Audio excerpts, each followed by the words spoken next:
1923. You're a factory worker, and it's 11 o'clock in the morning. A 5-ton lorry pulls into the courtyard.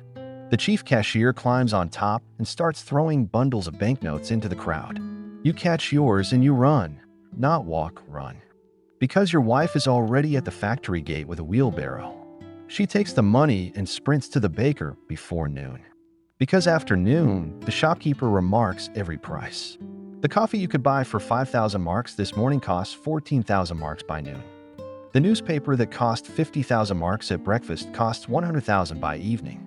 A Berlin journalist named Friedrich Kroner documented it in real time. The banknote, still moist from the printer, paid out as a weekly wage, shrinks in value on the way to the grocer's shop. You had to move faster than the printing press.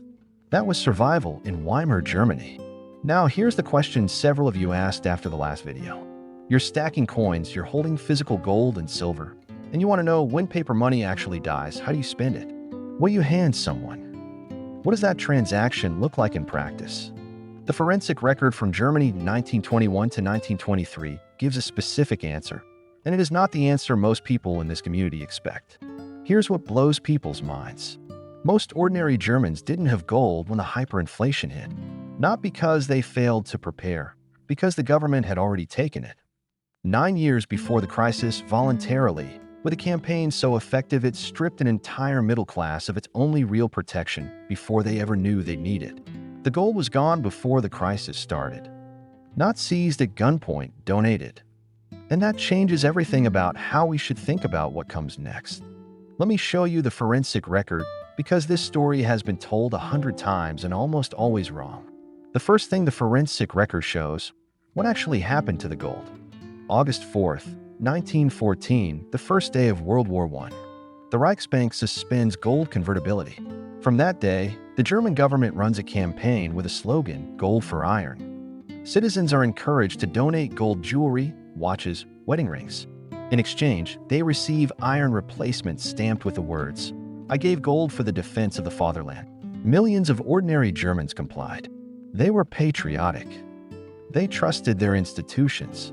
By 1923, when bread cost 200 billion marks a loaf and the mark lost 30% of its value while you stood in line, the gold was already gone.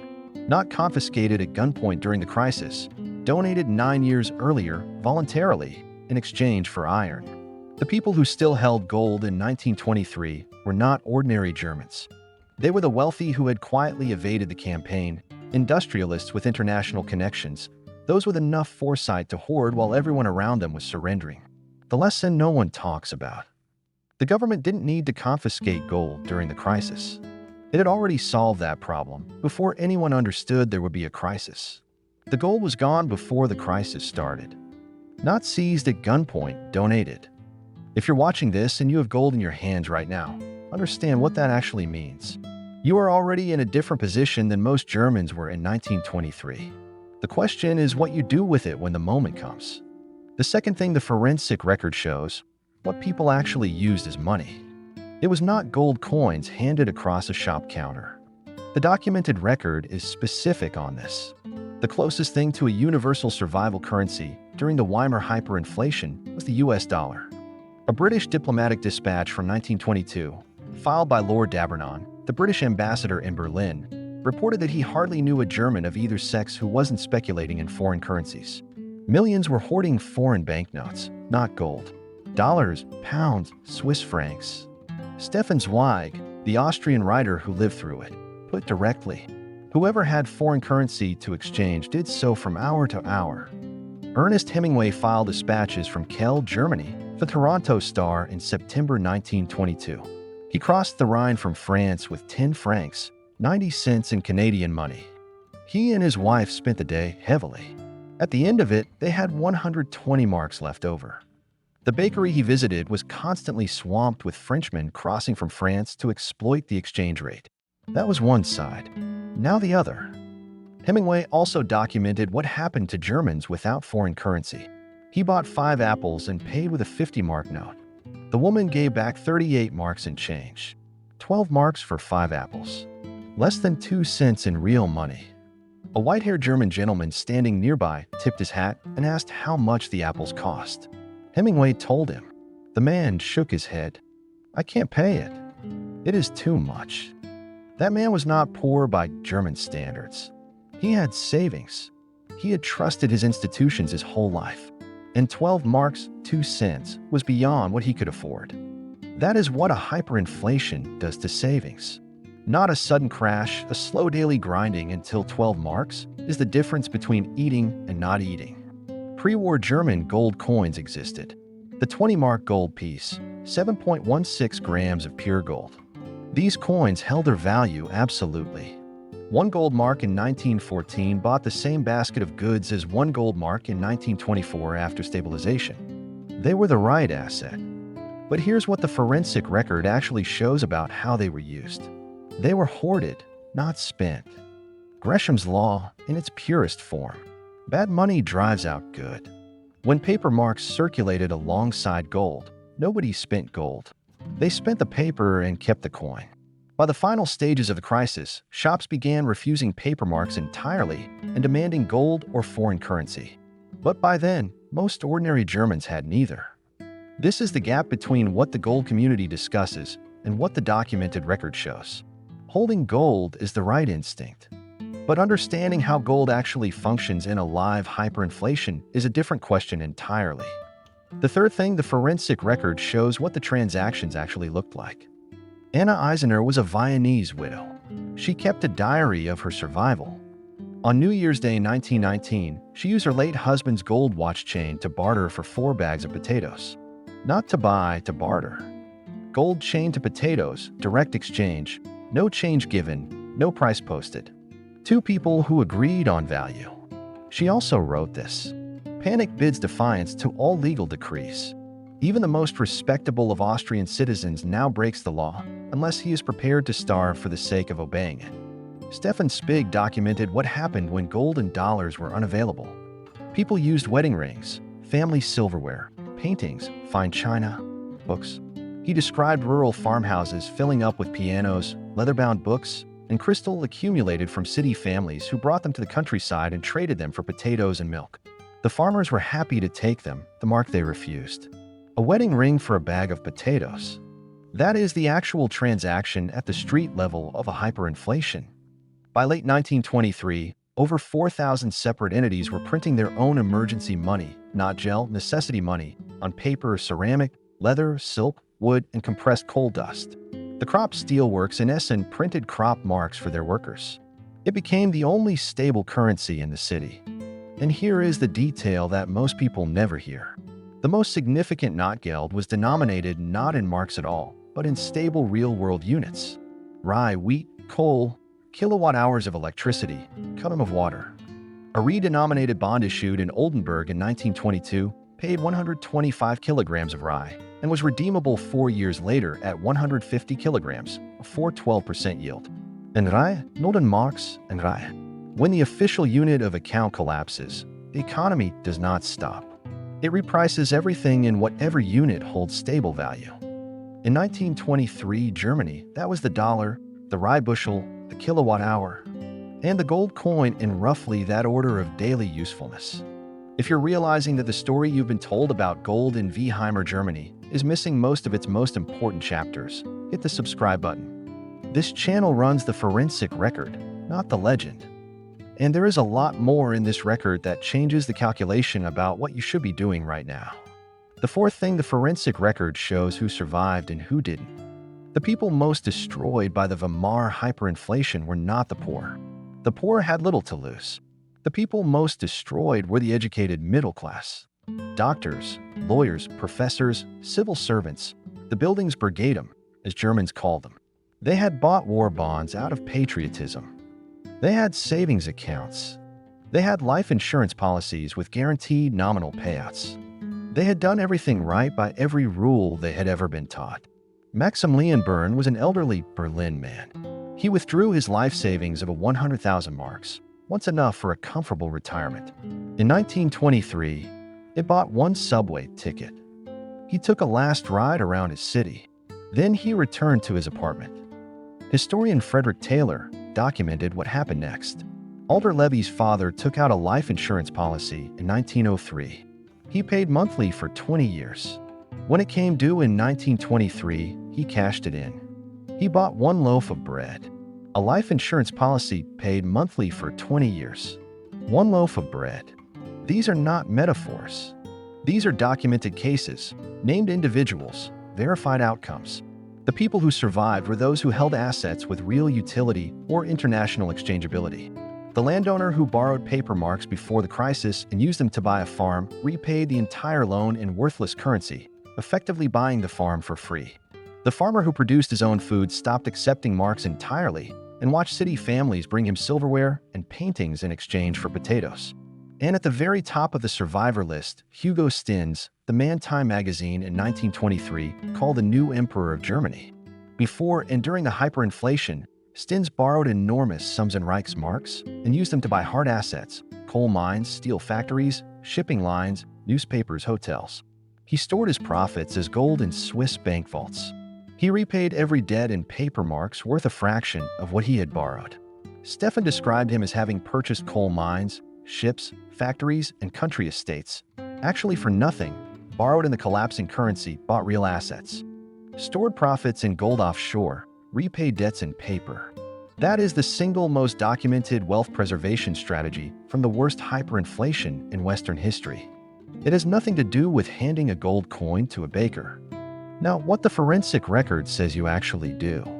The question several of you asked is, how do I transact in gold and silver when paper money is dying? The honest documented answer is that you mostly don't, not in the way the question implies.